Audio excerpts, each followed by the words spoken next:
a constatação veemente de que budismo e jainismo não são yoga. E aqui ele está dizendo que é um yoga não brahmânico. Por quê?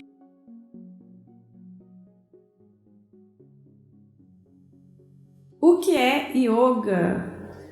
Podcast Papo Yogi, episódio 1, gravado domingo 28 de junho de 2020, às 10 da manhã. Eu resolvi começar a fazer essa questão, o que é yoga, devido ao seu tema ser tão amplo e as respostas que eu encontrei no meu caminho não eram suficientes para responder às dúvidas que eu tinha ao longo da minha jornada de estudos do yoga. E para abrir o nosso podcast Papo Yoga, que terá vários episódios, nada melhor do que um tema definindo aquilo que a gente está conversando. Eu quero deixar bem claro, muito claro mesmo, que eu não pretendo aqui encerrar essa questão. Muito pelo contrário, eu estou abrindo a questão. Eu quero deixar essa questão aberta para você dialogar comigo, para você refletir, trazer de volta as suas questões. Então não precisa entender que eu vou aqui te dizer, encerrar, falar isso é yoga, ponto. Não é isso que eu quero fazer aqui. Eu quero trazer informações para você se informar e com isso entender o que é yoga e poder, na verdade, se aprofundar no entendimento do yoga por sua própria conta, porque é uma jornada longa. E aí a gente vai dar um primeiro passinho aqui com esse tema. A gente vai falar do mito ao redor, ou da questão, né, dos deuses, que convenciona se chamar de mito, e uma parte histórica e filosófica também. Ok? Então vamos lá. Existe na mitologia hindu ou indiana, porque não tem como falar de yoga sem remeter às suas origens, né? Naquela região que hoje é chamada de Índia, mas que na época que isso surgiu não era Índia. Inclusive surgiu numa época que não ia nem ter nome, né? Porque o registro assim é antiquíssimo mesmo. Do Neolítico e tudo mais, né? Assim como é o desenvolvimento humano mesmo, que a gente foi, na verdade, acreditando nas coisas ao longo da nossa trajetória, né? E o Neolítico, ele começa a trazer essa questão, eu diria, né, de uma fé um pouco diferente, porque quando a humanidade passa do Paleolítico para o Neolítico, qual que é a grande transformação? Eles têm um local mais fixo. Um local mais fixo é agricultura, pecuária, ou seja, a alimentação ela não depende tanto da caça e da coleta, e isso começa a gerar hábitos. E o que são hábitos? Rituais. Ou seja, o que fazer com os mortos que antes ficavam pelo caminho aí para os bichos. Eles passam a ser enterrados ou queimados, não interessa, eles passam a fazer algo em relação aos mortos e trazer questões também em relação ao que acontece com isso, com esses mortos e tudo mais, né? Então, eu sinto até um pouco incômodo de falar tantas vezes mitologia, eu me sinto desrespeitando, mas eu não encontro uma outra palavra melhor por enquanto, né? Mas na mitologia hindu tem 3 divindades principais, uma tríade. Essa tríade ela é encontrada na maioria das culturas, mitologias, religiões, na verdade, imagino que todas, né? E no caso, né, é Shiva, Brahma, Vishnu. Na verdade, né, Brahma, Vishnu e Shiva. Nessa ordem, porque criação, conservação e destruição. Essa é a tríade divina que você vai encontrar, qualquer cientista da religião sabe disso, né? Então, mas eu comecei por Shiva porque Shiva é considerado o pai do yoga. Por quê? Mas destruição é complicado, né? Quando a gente fala em termos de religião, mitologia, ciência da religião, a gente precisa sempre abstrair esses conceitos, tá, gente? Não vai entender tudo muito ao pé da letra, eles precisam ser levados para um abstrato, né, que o Jung até fala seria o inconsciente coletivo. Se você for ao pé da letra, você não vai entender o significado daquilo. Então esse Deus Shiva, né, dessa trindade que é o Deus da destruição, na verdade essa destruição se refere a transformações, que eu vou entrar mais nessas transformações, tem a ver com os animais, inclusive com até as posturas do yoga, daqui a pouco. Eu só queria antes fazer um paralelo para vocês entenderem como essa tríade, né, que no caso hindu eles chamam de Trimurti, que são esses 3 deuses principais sobre o qual toda a mitologia, todas as culturas e religiões dentro do panteão, né, do hindu, que é super rico e enorme, se baseiam no princípio dessas 3, né? E na verdade toda grande religião, toda grande mitologia se baseia também numa trindade, nessa toda, foi arrogância minha dizer toda, né? Perdão. A maioria, o conhecido, né? O universo que se conhece, e quando você vai mais fundo, encontra essa tríade, né? No caso aqui mais ocidental nosso, que a gente está com convívio com a questão cristã, né? Pai, Filho, Espírito Santo. Mitologia grega, que também está no nosso hall assim, cultural, né? Ancestral. Zeus, Poseidon e Hades, né? Hades, pronúncia meio inglesada, nada a ver. Hades. Então, no caso hindu, a gente vai trabalhar com Shiva, que seria o deus da destruição, ou vamos falar aqui de transformações, né? Esse deus das transformações, ele está associado aos animais por algumas questões, né? Tem uma história de como ele domina uma cobra que foi enviada para tentar matar ele, e ele domina essa cobra, e aí essa cobra vira aliada dele, então tem representações dele com uma cobra que também tem significados fortíssimos, né, como sabedoria, e também a própria Kundalini, que é a iluminação espiritual. E também tem um tigre, olha que interessante, o tigre ele não consegue dominar, então ele mata o tigre e usa como uma roupa, né? E puxa, o tigre e os felinos também, eles estão super fortes aí no nosso inconsciente, né? Uma imagem muito intensa, assim, essa do felino relacionada à intuição, um lado feminino, uma coisa assim intensa, e ele não consegue dominar. Olha que loucura, não consegue dominar o felino, por isso que ele mata, por não conseguir dominar esse lado instintivo forte. Por que eu estou dizendo que ele não consegue dominar isso, né? O felino não como animal, como lado instintivo forte? Porque essa representação dele como domínio dos animais também, existe até hoje. Por que a gente vai precisar de um Deus hoje que domina os animais? Se o ser humano, entre aspas, domina os animais. A gente não convive, não tem tigre, a gente sai na rua, não tem tigre nenhum, dificilmente tem cobra, só quando vai para uma roça e tudo mais. Por que então que isso se manteve, né? 5 mil anos, 4 mil anos, 300 milhões de anos? Porque a gente pensa, a gente tem na nossa realidade as nossas feras interiores. A cobra interior, a Kundalini para ser dominada. O nosso felino interno, que não tem, sobre o qual não temos o domínio, não é possível dominar, entendeu? E além disso, tem a lenda do Shiva como pai do yoga, porque é dito que foi, né, revelado, foi recebido, ele revelou uma postura para cada animal existente, né? Eu particularmente tenho muito apreço pelas posturas que têm nome de animal.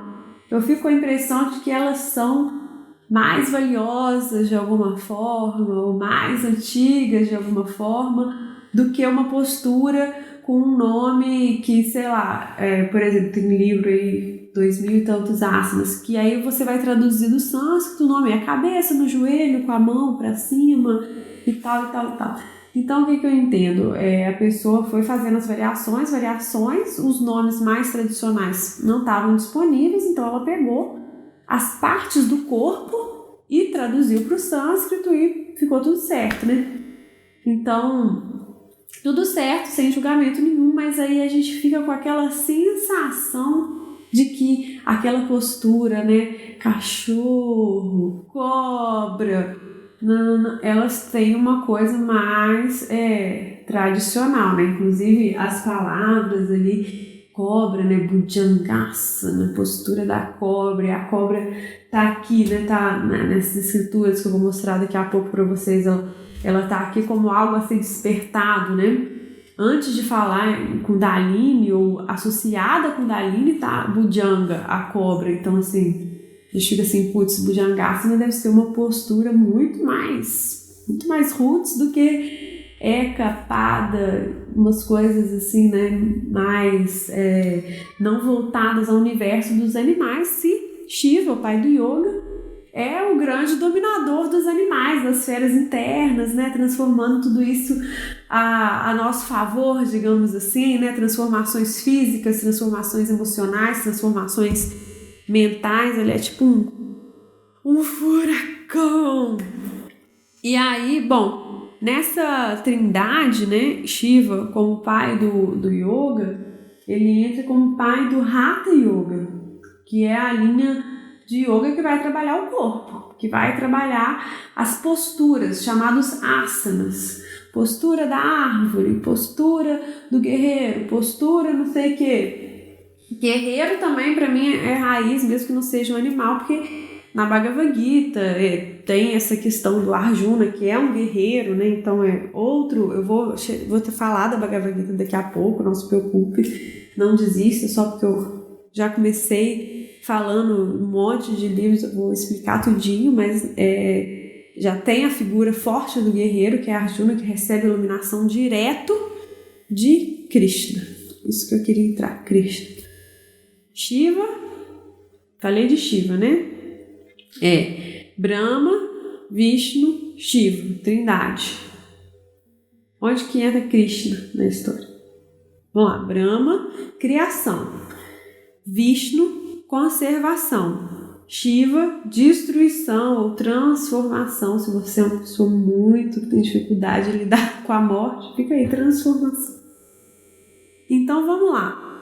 Vishnu, conservação. Esse é um deus que, segundo, né, o ideário hindu, ele tem vários avatares, ele passa sobre a Terra, né? Então ele é o deus da Bhakti Yoga, digamos assim, que é yoga devocional, enquanto Shiva seria do Hatha Yoga, que é yoga do poder, da transformação, da autolapidação, né?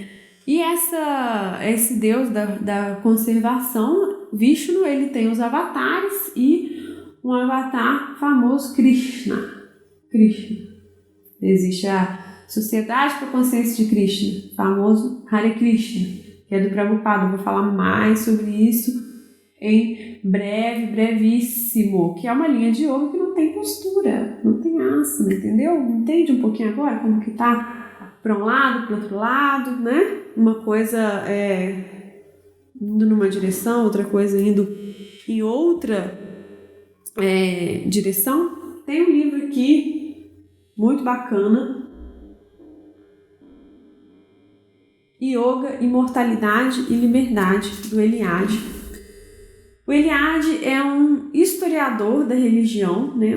Tá até falando aqui que é um dos maiores do mundo e tudo mais. E ele não trabalha só com Índia, só com hinduísmo, só com yoga, não. Ele tem um conteúdo extremamente vasto, né? Do universo assim, mágico, universo de símbolos e tudo mais, das religiões. E ele tem aqui esse calhamaçozinho, que tem aqui umas quase 400 páginas, chama Yoga, Imortalidade e Liberdade. Então, é uma visão completamente antropológica, uma visão da ciência da religião. É uma visão que vai colocar historicamente em contexto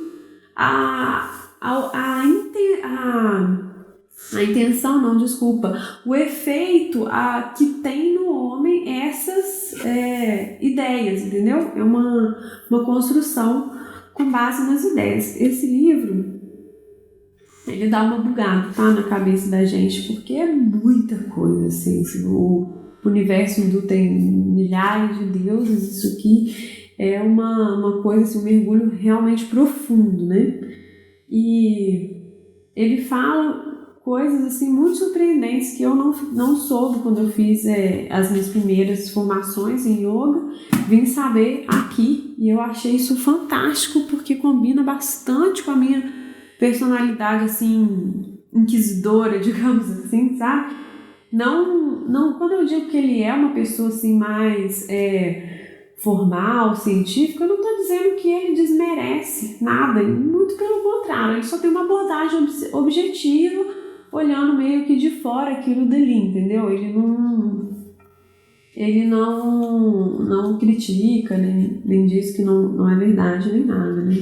E aí ele coloca aqui bem no começo, né, 4 conceitos fundamentais que regem, assim, que estão no coração da espiritualidade indiana, dos quais, a partir de qualquer um deles, você poderia traçar toda a história, né, espiritual coerente, e, porém, a partir de cada um deles, você necessariamente envolveria os outros. Olha que interessante, karma, que gente, karma não é tipo uma coisa ruim, acontece porque eu fiz algo ruim, é a lei do eterno retorno, é a lei da ação, é isso, ação e reação.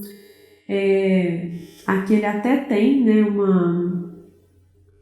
aqui chama eterno retorno das existências, né? O outro é Maya. Maya é literalmente ilusão, a ideia de que isso tudo aqui ao nosso redor, ele tem uma carga ilusória, uma carga de sofrimento, devido à sua natureza ilusória, né, ao esquecimento da nossa natureza mais fundamental, né, Sat Chit Ananda, que é eterna, sábia, bem-aventurada. Nirvana, que interessante, né? Nirvana, ou seja, está usando um termo guarda-chuva aqui, né? Porque eu me perguntava por que não Samadhi, mas claro, né? Seria Nirvana aqui, que é a condição final, assim, né, de iluminação. E Yoga, o 4º item, Yoga. Então, esse livro, Yoga, Imortalidade e Liberdade, a partir desse 4º ponto, né, que necessariamente ele vai trazer os outros. E aí ele fala que Yoga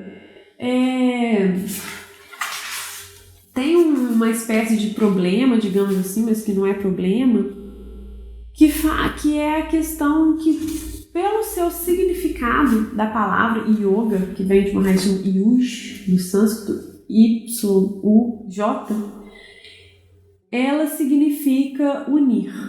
Então, esse termo unir, ele é completamente amplo, né? Tudo que você une, então, é yoga. Então, olha aqui, tem até um outro livro, não coloquei, que era Yoga, a Arte da Integração, ou seja, integrar, porque tudo que você une é yoga. E claro que no universo mais abstrato, yoga vai ser a união de você com você mesmo, ou de você com Deus, ou de você com todas as suas partes, ou de você com o mundo, uma união, uma lembrança assim, da integração, a quebra de Maya, que é a ilusão da separação, a ilusão de que isso, essas coisas, esse ego existe, né? Nada disso existe. Então, aqui ele coloca assim, que existe o yoga clássico, que é um sistema de filosofia exposto por Patanjali, que eu vou falar sobre Patanjali aqui no Yoga Sutra daqui a pouco, né? E além desse yoga clássico, existem várias formas de yoga que ele chama de populares ou assistemáticas, que são yogas não baseados num sistema muito fixo, né? E também, olha, essa parte muito interessante, que ele fala que existem yogas não bramânicos. Ou seja, ele mencionou aqui a outra divindade, Brahma, da criação, né? Fechou a tríade. E olha só que interessante, não bramânicos, os budistas e jainistas. E existe, né, entre muitas linhas de yoga, a constatação veemente de que budismo e jainismo não são yoga. E aqui ele está dizendo que é um yoga não bramânico. Por quê? Basicamente porque eles não necessariamente reconhecem uma divindade, Deus, né, criadora. Ou seja, né, não teria nessas filosofias a necessidade de Brahman, de um criador, né? Olha só, aí também há sobretudo yogas de estrutura mágica e outros de estrutura mística e etc.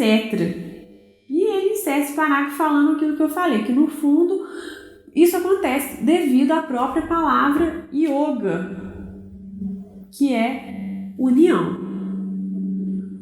Ele avança aqui, né? O Eliade, ele é completamente genial, falando de como o pensamento indiano ele é focado, assim como ele evoluiu mais do que qualquer outro pensamento no mundo, a questão dos condicionamentos humanos. Então o yoga está muito relacionado a isso.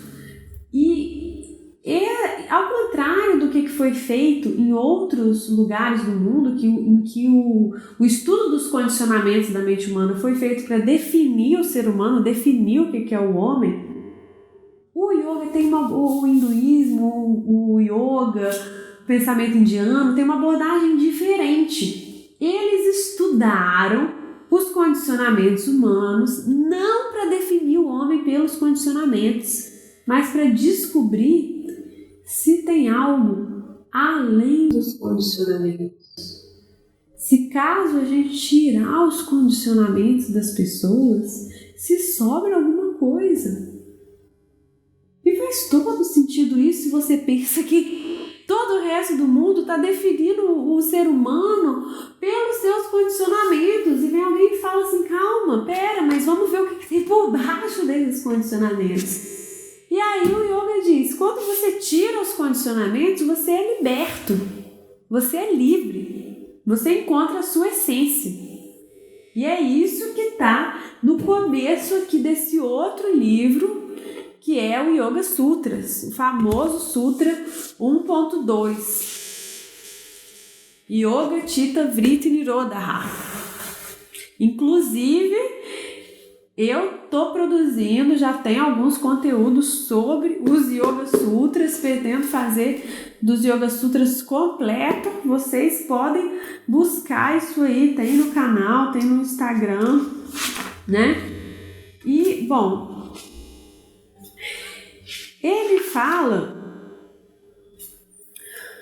que graças a essa sistematização do Patanjali, que o yoga saiu de uma coisa espiritual ou uma coisa mais abstrata para um sistema filosófico.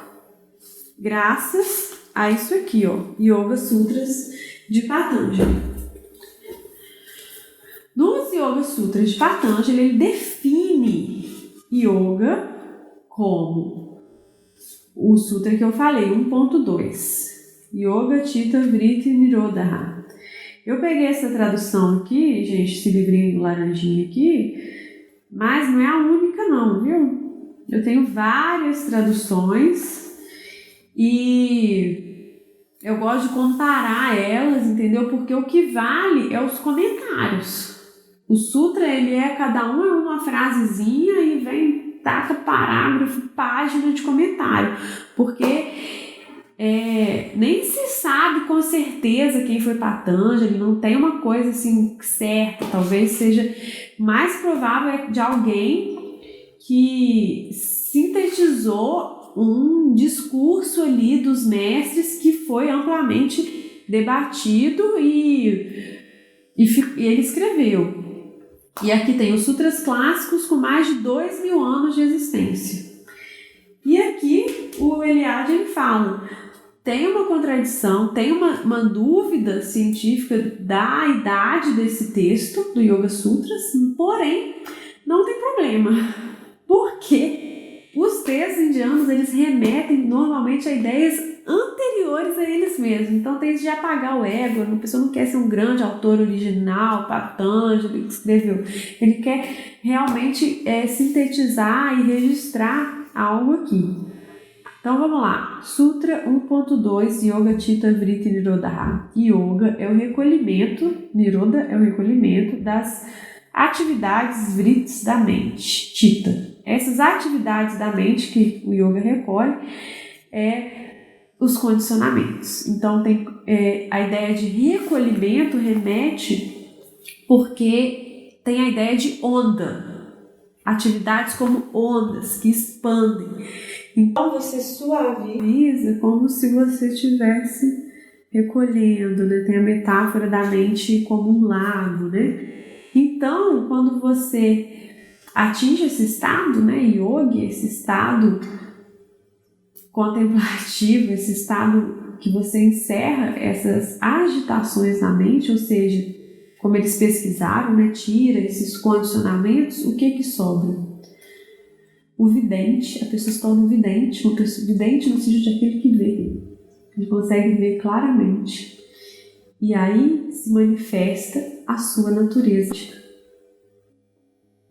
Então o yoga trabalha para tirar os seus condicionamentos e, liberto desses condicionamentos, transparecer a sua natureza autêntica. Ok? Então vamos lá. Passando disso daqui que a gente comentou, o que é yoga hoje? O que é yoga hoje? Se a gente tem essa filosofia aqui, né, por Patanjali descrita aqui, o que isso tem a ver com as posturas, né, que a gente faz? Dentro dessas linhas de yoga contemporâneas, a parte dos asanas, ela ganhou muito destaque, né? O Yoga Sutra, ele fala em 8 partes do yoga, 8 passos ou 8 pilares, e um deles é o asana. Porém, o asana ganhou uma visibilidade tão grande hoje em dia, né? E tem gente que defende que os asanas nem existem, que isso é uma invenção contemporânea, né? O Krishnamurti fala isso, que ele acha assim, que os asanas, esse negócio, essa atividade física é do século XVIII, que não é de 5.000 anos nada, que ele nem sabe por que isso chama yoga, que não faz sentido nenhum e tal. E quando eu vi isso pela primeira vez, eu fiquei até chateada, eu fiquei, putz, que coisa, né, esse cara falando isso, quem que esse cara acha que é e tudo mais. E o Krishnamurti, ele é uma pessoa importante assim nesse meio, né? Ele foge um pouco da sociedade teosófica que fica atrás dele, querendo dar títulos e coisas para ele e tudo mais. E ele teve contato, né, com Krishnamacharya, que é considerado o pai do yoga moderno, né? E é pai biológico de outro mestre yoga, que é o Desikachar. Então, assim, dá para traçar uma árvore genealógica desses yogis modernos, né? Desses mestres modernos, tanto de filhos biológicos quanto de pupilos, que viraram também grandes mestres. E Krishnamacharya, que é pai do Desikachar, eles têm essa vertente assim, Hatha Yoga, né? Que eu acho que seria a principal vertente quando a gente fala em yoga como uma prática que envolve também o corpo físico, em termos de posturas, essa yoga que a gente vê nos estúdios, nas academias, essas práticas, faça 2 vezes por semana, 3, 4 e tudo mais. E a maioria dessas escolas vai usar esse Yoga Sutra como base assim, filosófica, por mais que na parte de asana só tem uma frase, né? Só tem um sutra, que é postura firme e confortável. Me fugiu agora, daqui a pouco eu falo. Postura firme e confortável. E pode se interpretar até como postura perante a vida, será? Eu acho que esse é o ponto do Krishnamacharya, o que não invalida a questão, né, do Deus Shiva ter recebido, ter dado, né, para a humanidade uma postura para cada animal. Inclusive algumas dessas técnicas, essas posturas são técnicas de purificação, junto com mudras, pranayamas, kriyas, e que tem alguns descritos aqui no Hatha Yoga Pradipika, assim como em outras escrituras também, né, antigas, que trazem esse conceito. Aqui tem, ó, Viparita Karani Mudra, tem até uma imagenzinha aqui de uma invertida, né, uma quase invertida, postura da foice, abrindo uma página aleatória, mas tem muita coisa aqui, só que esse livro ele é intenso, ele é pesadinho, assim, não é muito simples, né? E hoje eu quero falar um pouco mais de coisas simples. Então, tem essa linha muito forte, né, de Hatha Yoga, e tem Shivananda, Yogananda, essas pessoas que ficaram muito famosas, algumas delas por terem vindo ao Ocidente, né, por difundirem essas práticas no Ocidente, que é o caso também do Prabhupada, que veio para o Ocidente para fazer o Bhakti Yoga, né, consciência de Krishna, que é os Hare Krishnas, que é uma yoga sem posturas, como eu falei. E muita gente hoje, né, não antigamente, junta os conhecimentos, né, do Prabhupada, do Bhakti Yoga, dessa filosofia que ele foi trazendo ao redor da Bhagavad Gita, que é um texto posterior, porém incluído no Mahabharata, para criar uma filosofia ao redor disso e trazer isso para o Ocidente, né? Então, assim, na década de 60, naquele movimento meio hippie, assim, que cresceu na Califórnia, nos Estados Unidos, tiveram vários, né, mestres. Os Beatles ficaram famosos por seguirem um mestre também. Então essas pessoas encontraram um campo fértil aqui na década de 60. Mas esse campo fértil, o Eliade aqui, ele já menciona que antes disso houve uma espécie de renascimento, né, oriental, em que as pessoas ocidentais começaram a buscar ideias orientais e trazer para cá essas ideias e trazer nas suas vidas. Então esse campo já estava fértil para quando esses mestres vieram aqui na década de 60, e por isso se difundiu e ficou tão famoso. Alguns mestres ficaram lá na Índia, mas mantiveram a sua importância, o seu status, devido a essa sucessão discipular, que é super importante para a concepção, assim, do yoga, né, na Índia. Então tem uma ideia de que você aprende yoga com o mestre, né? Então os que vieram para os Estados Unidos e se difundiu muita coisa aqui no Ocidente graças a isso também, e também tem os que ficaram, né? Os que não saíram lá da Índia, e aí as pessoas, os ocidentais, fazem uma espécie como se fosse uma peregrinação, né? Vão à Índia, buscam esses conhecimentos, se entendem lá já como uma terra sagrada, uma coisa assim, e voltam e espalham também mais esses conhecimentos e vão ampliando essa cultura, né? Que vai virando parte da nossa cultura também. E recentemente, em 2014, a ONU, a Organização das Nações Unidas, elegeu um dia, 21 de junho, para ser o Dia Internacional do Yoga, reconhecendo o yoga como um patrimônio imaterial da humanidade. Isso foi escolhida essa data, né, como um solstício. Eu já falei sobre isso em outros conteúdos, né? Uma troca de estação, uma data auspiciosa. E o que eu gostaria de deixar como reflexão é que, dado esse contexto histórico que eu passei também, existe a ideia de que vocês estão vendo como não tem assim, uma instituição clara e precisa que vai dizer assim, as normas únicas do yoga, né? Tem aqui o Yoga Sutra e tem algumas pessoas que acham que entendem mais do que outras e tá tudo bem, né? As pessoas são livres para escolher uma linha de yoga, outra linha de yoga, ou mais de uma linha de yoga, e claro que naturalmente vão se achar certas, né, dentro da sua filosofia, mas num contexto um pouco mais amplo. Eu acho legal contextualizar, assim, né, trazer para essa abordagem um pouco mais ampla.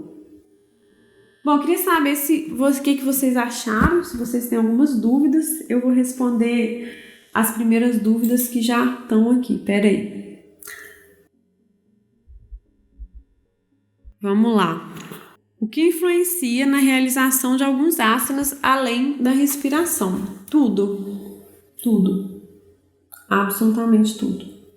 A respiração, ela vai ser considerada a contraparte física da mente, ou dentro do sistema autônomo, a parte do sistema nervoso autônomo, a parte que a gente consegue controlar, a parte que a gente consegue dosar, a parte mais próxima do sistema nervoso, que a gente, a nossa mente é dividida, né, na parte que a gente controla e na parte que a gente não controla, e no meio fica a respiração. Então, se você não quiser controlar a sua respiração, você vai respirar no automático. Se você pegar para controlar a sua respiração, você vai aumentar ou diminuir.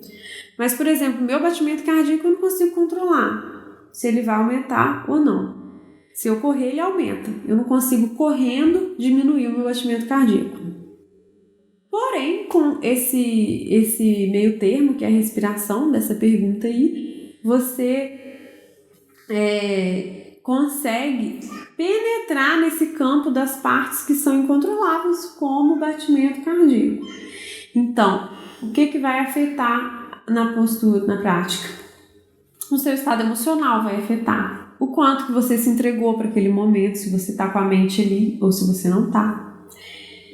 Os seus alinhamentos, as suas rigidez musculares e, óbvio, o principal, o quanto você ainda está condicionado, quais os seus condicionamentos que vão ficar visíveis ali na sua prática, né? Essa prática, as práticas físicas, elas são reveladoras dos nossos condicionamentos, por isso que é uma prática, yoga é uma prática de autoconhecimento, e como toda prática de autoconhecimento nos leva à união. Quando a gente se encontra, se reconhece, a gente se une conosco mesmo, com o todo e etc. Gente, eu gostaria de agradecer quem ouviu o podcast, quem está aqui, quem ouvir depois também. Enviem as perguntas que vocês ainda tiverem, bem como sugestões de temas para próximos podcasts. Eu desejo uma ótima semana para todos vocês e eu te vejo no próximo podcast. Você pode se inscrever aqui no YouTube ou no Telegram para receber mais rápido as notificações dos próximos conteúdos que a gente vai lançar. Um abraço, namastê!